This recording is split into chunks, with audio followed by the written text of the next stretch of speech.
میں گیا تھا ابھی 2-3 سال پہلے، میں وہاں گیا تھا، ایک سیمینار میں گیا تھا، امام بخاری علیہ الرحمہ پر ایک سیمینار ہوا تھا، اس میں گیا تھا، اور سیمینار وہاں کے لوگوں نے نہیں کیا تھا، لندن کے لوگوں نے وہاں سیمینار کیا تھا۔ آکسفورڈ یونیورسٹی کا ایک شعبہ ہے اسلامک اسٹڈیز، اس آکسفورڈ یونیورسٹی کا جو اسلامک اسٹڈی کا شعبہ ہے، اس نے وہاں سیمینار کیا تھا، اور وہ اسلامک اسٹڈیز کا جو شعبے کا جو صدر ہے، جو ناظم اعلیٰ سیکریٹری ہے، وہ ہمارے ہندوستان کا ہے، تو ہندوستان کا فرحان نام ہے اس کا، ڈاکٹر فرحان، تو ڈاکٹر فرحان ہمارے علی گڑھ کے ہیں، وہ وہاں اس کے ہیں، انہوں نے وہاں سیمینار کیا تھا۔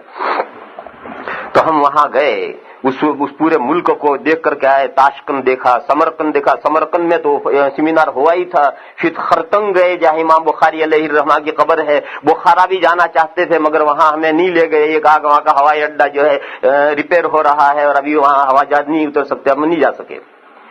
صورتحال یہ ہے کہ پورے ملک میں کوئی سب مسلمان ہیں، لیکن لندن میں آپ گھومیں یا ان شہروں میں گھومیں ایک ہی طرح کے ہیں، وہی رنگ ہے، وہی لباس ہے، وہی عورتیں اسکرٹ پہنی ہوئی آدھی ننگی ہیں، اور اتنا جانتے ہیں کہ ہم مسلمان ہیں، بس اتنا جانتے ہیں، اس سے آگے بیچارے کچھ نہیں جانتے ہیں۔ اگر ہم ان کو سلام کریں تو وہ سلام کا جواب نہیں دے سکتے، جب ہم سلام کرتے السلام علیکم تو وہ جواب یوں جھک جاتے تھے، جواب دینے میں یوں ہاتھ رکھ کر کے یوں جھک جاتے تھے، منہ سے جواب نہیں دے سکتے تھے۔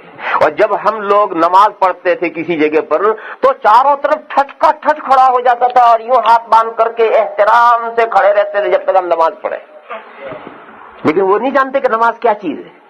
حالانکہ ان کو یہ کمیونزم کے چنگل میں گئے ہوئے کتنے دن ہوئے ہیں، کل 70 یا 80 ایئرز ہوئے ہیں، اور ادھر آپ آئیے ہندوستان یعنی پاکستان، انڈیا، بنگلہ دیش، یہ سب ہندوستان ہے، غیر منقسمہ ہندوستان ہے۔ یہ ہندوستان غلام ملک بنا ہے 200 سال پہلے، اسلامی حکومت ختم ہوئی اور اسلامی حکومت ختم ہو کر انگریزوں کے ہاتھ میں گیا، اس پر 250 سال ہو گئے ہیں، 250 سال پہلے، لیکن 250 سال کے باوجود آج ان 3 ملکوں میں جتنے مدرسے ہیں، جتنی مسجدیں ہیں، جتنے دینی ادارے ہیں، جتنے علماء ہیں، جتنا دین پڑھنا پڑھانا ہے، آپ عرب ممالک میں چلے جائیے آپ کو نہیں ملے گا۔ کیوں؟ یہاں کے علماء نے اللہ کی اس نعمت کی قدر کی، یہاں کے مسلمانوں نے اللہ کی اس نعمت کی قدر کی، اور انہوں نے بر وقت سمجھ لیا اور جان لیا کہ اب جب حکومت اسلامیہ گئی تو اب یہ ساری رسپانسبلٹی ہمارے سر آن پڑی، اب ہمیں کھڑا ہونا ہے اور اپنے پیروں پر کھڑا ہونا ہے۔ تو کھڑے ہوئے محنتیں کی، مدرسے بھی قائم کیے، مسجدیں بھی قائم کیے، تبلیغیں بھی شروع کی، سب کام شروع کیے، اور انشاءاللہ الحمدللہ باغ و بہار ہے تینوں ملکوں میں، پاکستان میں بھی، انڈیا میں بھی، بنگلہ دیش میں بھی باغ و بہار ہے دین کی۔ وہ باغ و بہار آپ کو دوسرے ملکوں میں نہیں، مسلمان ملکوں میں نہیں ملے گی۔ یہ جو باغ و بہار ہے یہ ملت کے اٹھ کھڑے ہونے پر ہے۔ اگر ملت اٹھ کھڑی ہو تو انگلینڈ میں بھی وہی باغ و بہار پیدا ہو سکتی ہے، اور ٹورنٹو میں بھی وہی باغ و بہار پیدا ہو سکتی ہے، اور نیو یارک میں بھی وہی باغ و بہار پیدا ہو سکتی ہے، اور دنیا کے چپے چپے پر وہی باغ و بہار پیدا ہو سکتی ہے۔ اللہ کے خزانوں میں کوئی کمی نہیں ہے، کوئی مانگنے والا چاہیے۔ تو اللہ نے یہ نعمت اس امت کو دی ہے، اور اس نعمت پر اس امت پر یہ نعمت کمپلیٹ کی ہے۔ میرے بھائیو، ہمیں اللہ کی اس نعمت کی قدر کرنی چاہیے۔ وَأَتْمَمْتُ عَلَيْكُمْ نِعْمَتِي وَرَضِيتُ لَكُمُ الْإِسْلَامَ دِينًا، یہ تیسرا جملہ ہے۔ اس تیسرے جملے میں بھی وہی بات پھر ریپیٹ کی گئی ہے، اور اگر ملت اس نعمت کی قدر نہیں کرے گی تو میرے بھائیو 2 مثالیں تمہارے سامنے ہیں۔ جاؤ یہاں، یہ اسپین رہا، یہ اسپین ہے، یہ اسلامی ملک تھا، 800-900 سال تک اسلامی ملک رہا ہے، اور یہاں کے چپے چپے پر اسلامی آثار تھے۔ یہ اشبیلیہ، یہ قرطبہ، یہ غرناطہ، اور پتہ نہیں کتنے بڑے بڑے شہر تھے جہاں اسلام کا جھنڈا بلند تھا۔ آج جا کر وہاں دیکھو، وہاں کوئی متنفس اللہ کا نام لینے والا نہیں ہے۔ کیوں؟ اللہ کی اس نعمت کی بات کے لوگوں نے قدر نہیں کی، قدر نہیں کی۔ اللہ تعالیٰ کی آواز، لاٹھی میں آواز نہیں ہے مگر لاٹھی پر بجتی ہے۔ اور یہ جاؤ، یہ روس میں سے جو 5 ملک آزاد ہوئے ہیں، کمیونسٹوں میں سے آزاد ہوئے ہیں، کمیونزم کے چنگل میں یہ پھنسے، اس سے پہلے اس جگہوں کی کیا حالت تھی؟ آپ کی یہ بخاری شریف جو اللہ کی کتاب کے بعد سب سے صحیح ترین کتاب ہے وہ اسی جگہ لکھی گئی، وہی بخارا وہیں ہے، وہیں لکھی گئی ہے۔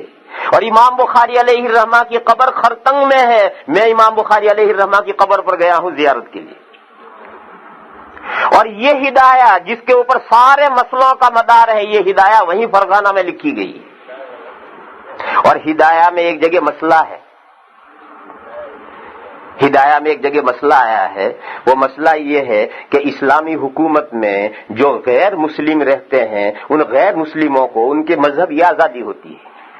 کسی بھی اسلامی حکومت میں جو غیر مسلم رہیں گے ان غیر مسلموں کو مذہبی مکمل آزادی ہوتی ہے۔ ان کے یہاں خنزیر جائز ہے، جائز ہے تو پالو اور کھاؤ۔ ان کے یہاں شراب جائز ہے، جائز ہے بنا اور پیو۔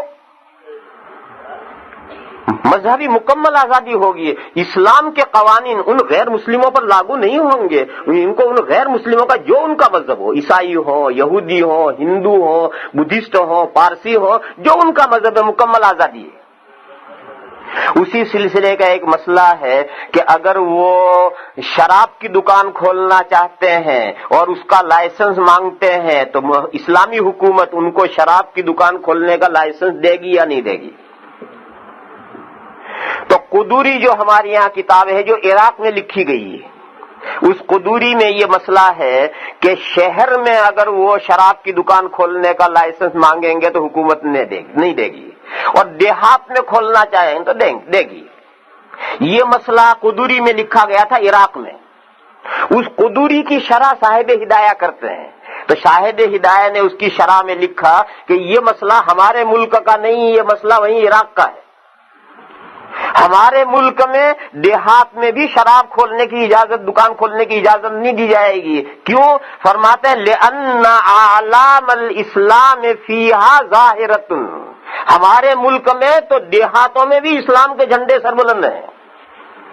وہ کہتے ہیں کہ دیہاتوں میں چھوٹے چھوٹے گاؤں میں بھی اسلام کے جھنڈے سر بلند ہیں، وہاں اجازت شراب کا دکان کھولنے کی نہیں دی جائے گی۔ وہ ملک جہاں صاحب ہدایہ یہ جملہ لکھ رہے ہیں کہ عراق میں تو ان دیہاتوں میں غیر مسلم رہتے ہیں، شہروں میں مسلمان رہتے ہیں اور دیہاتوں میں غیر مسلم رہتے ہیں، لہذا دیہاتوں میں جہاں غیر مسلم رہتے ہیں وہاں وہ شراب کھولنے کی دکان کا لائسنس مانگے تو دے دیں گے، لیکن ہم اپنے ملک کے اندر دیہات میں بھی نہیں دیں گے، کیونکہ یہاں تو دیہات میں بھی اسلام کے جھنڈے لہرا رہے ہیں۔ جہاں یہ صورتحال تھی آج وہاں جا کر کے دیکھو کیا صورتحال ہے۔